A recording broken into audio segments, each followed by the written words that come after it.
Yes, the first Christians confessed their sins within the church, and by the 3rd century some sources explicitly describe confession to priests. But they did not enter a wooden booth, whisper a list, and leave after a familiar formula. Around AD 250, Cyprian of Carthage urged Christians to confess to God's priests. More than a century earlier, the Didache told believers to confess before gathering to break bread. Those are real historical receipts. They also describe a practice more public, more communal, and often more severe than Catholic confession today. The strongest objection is just as real. The New Testament says to confess sins to one another. It never gives a scene of an ordinary Christian privately listing sins to a priest.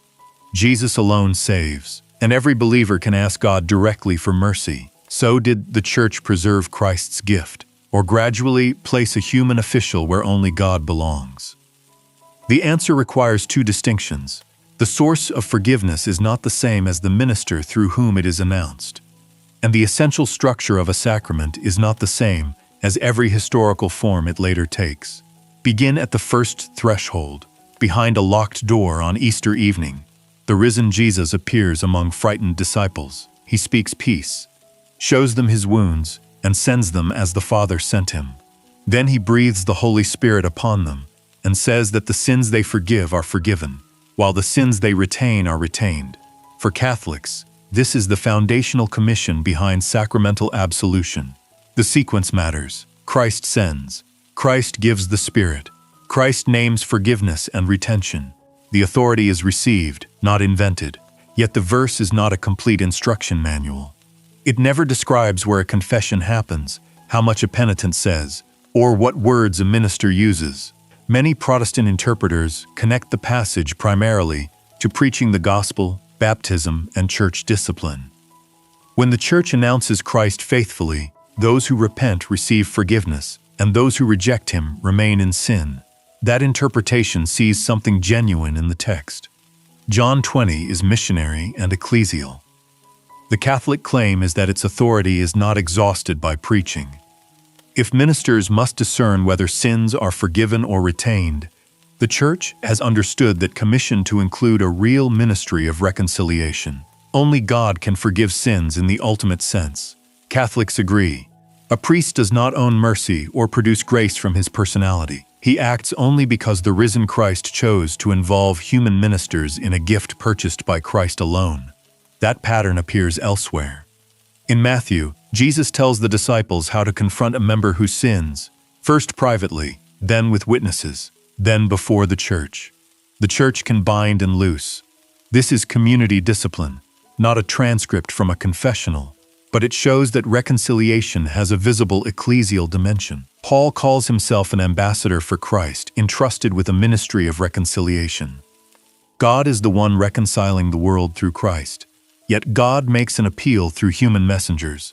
Again, divine action and human ministry are not treated as rivals. James brings the pieces even closer. A sick Christian should call the presbyters of the Church. They pray and anoint in the Lord's name, and sins will be forgiven. The next sentence says, to confess sins to one another and pray for one another. Catholics should not quietly change one another into priests. The command is mutual.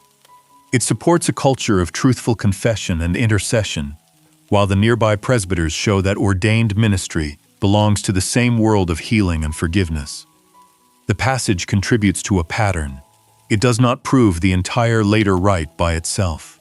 Acts gives a concrete scene in Ephesus. New believers openly acknowledge former practices, and those involved in magic burn costly books. The repentance becomes visible. There is no named confessor and no recorded absolution. What appears is a truth that modern faith can make easy to forget. Conversion is more than private regret. These texts also keep 3 actions distinct. A Christian may confess directly to God, admit wrong to the person harmed, and seek sacramental reconciliation with the Church. One action does not make the others unnecessary. Saying sorry to God cannot replace returning what was stolen, and apologizing to a neighbor does not answer every question about communion with the Church. Now cross the second threshold into an early house church. The Didache is a short Christian manual, commonly dated near the end of the 1st century, or the beginning of the second. It tells believers to acknowledge their transgressions in the assembly.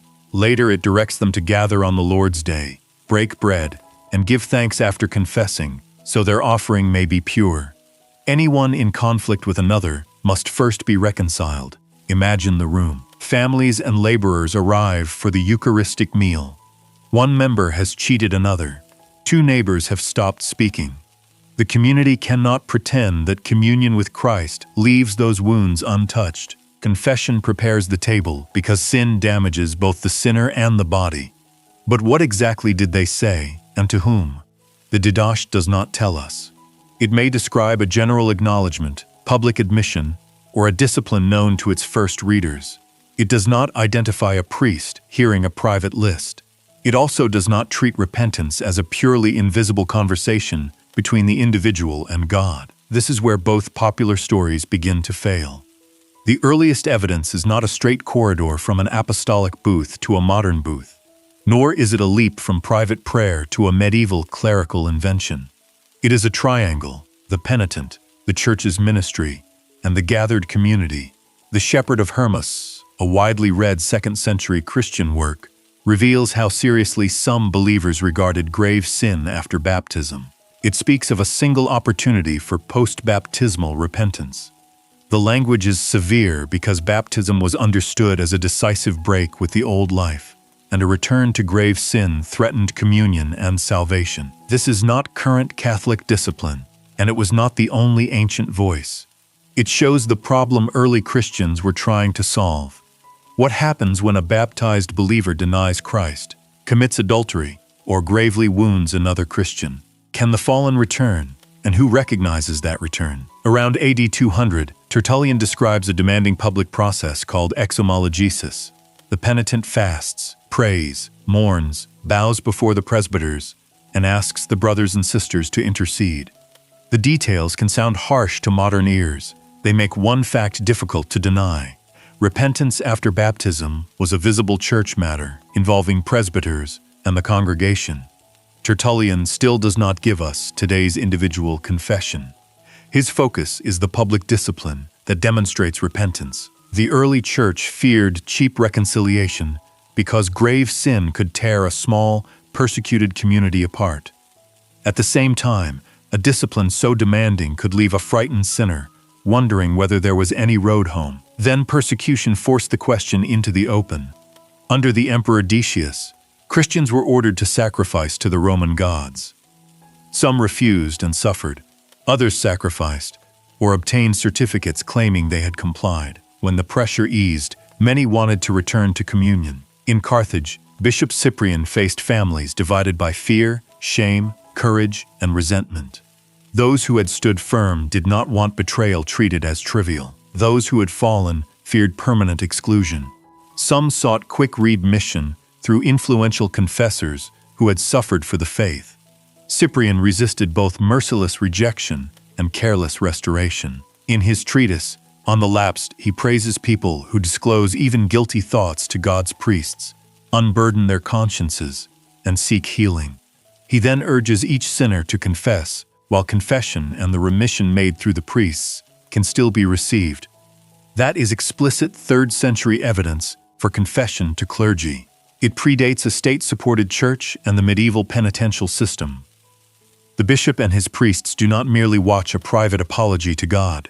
They examine repentance, guide penance, pray, and restore communion. Picture the threshold after persecution. A believer who once stood at the Eucharistic table now waits outside, carrying the memory of denying Christ under threat. A presbyter hears the account. The bishop resists both permanent exclusion and an easy shortcut. The goal is not humiliation for its own sake. It is a truthful return to the people whose faith and trust were wounded. Yet Cyprian also says that the Lord alone can show mercy and grant pardon.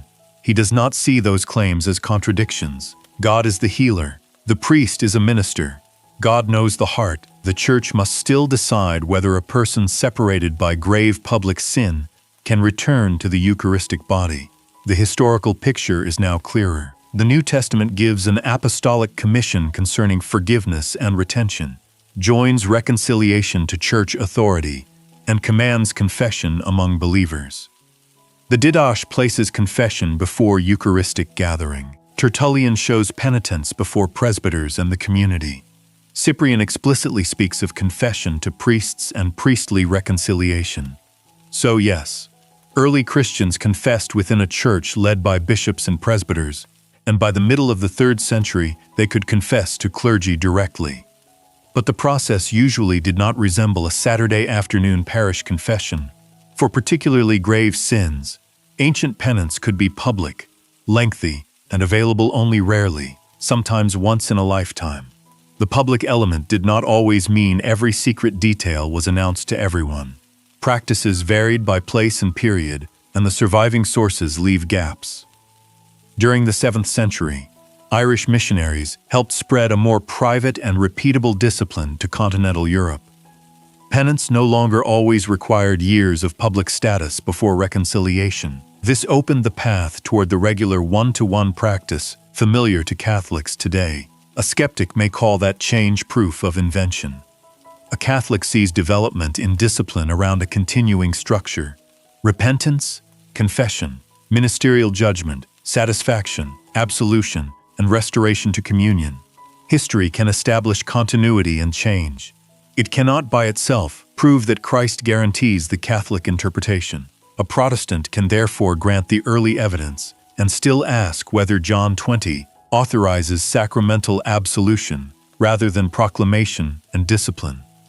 A Catholic can affirm the sacrament while admitting that James says one another, and the Didache does not name a priest. Fair disagreement begins when neither side hides the difficult evidence. What does the priest add if God already knows the sin? Not information for God. Confession asks the sinner to step out of self-deception, name the wrong, receive a judgment not invented by personal mood, and hear that reconciliation is given through Christ. The priest also represents the wounded church, because even hidden sin weakens communion. That ministry has strict limits. The priest is a sinner, not the owner of another person's conscience. Catholic law makes the sacramental seal inviolable and forbids using knowledge from confession against the penitent. Spiritual manipulation, humiliation, curiosity, or pressure has no place in the sacrament. Absolution also does not make consequences disappear. Stolen property should be returned. A damaged reputation should be repaired. Ongoing danger requires protection and responsible action. Forgiveness cannot be used to silence a victim, avoid justice, or demand unsafe trust. Mercy tells the truth about harm while opening a future beyond it. That matters in a culture where confession may sound either therapeutic or threatening. The sacrament is not therapy, a courtroom, or an investigation, though a person may also need professional care, legal counsel, or public accountability. A priest's absolution addresses reconciliation with God and the Church. It does not take over every other responsibility created by the wrong. For the person waiting outside a confessional, the ancient evidence carries a human message. The Church did not create repentance because God was reluctant to forgive. Christians created disciplines because sin was real. Communities were wounded, and people who failed still needed a road home. The title question can now be answered precisely. The first Christians did not practice modern private confession in its finished form.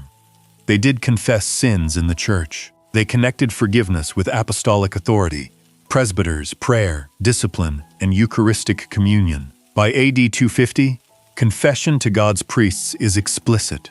The private, repeatable form developed later. Catholic faith locates the power in Christ from beginning to end. He breathes the Spirit. He sends ministers. He forgives the penitent. A priestly voice is meant to make Christ's mercy audible, never to compete with it. And once we step through that early house church door, confession is only one part of the gathering. What did the first Christians actually do when they met? Did they read Scripture, preach, sing, pray, and celebrate the Eucharist in anything like the pattern Christians recognize today? That is the next historical trail.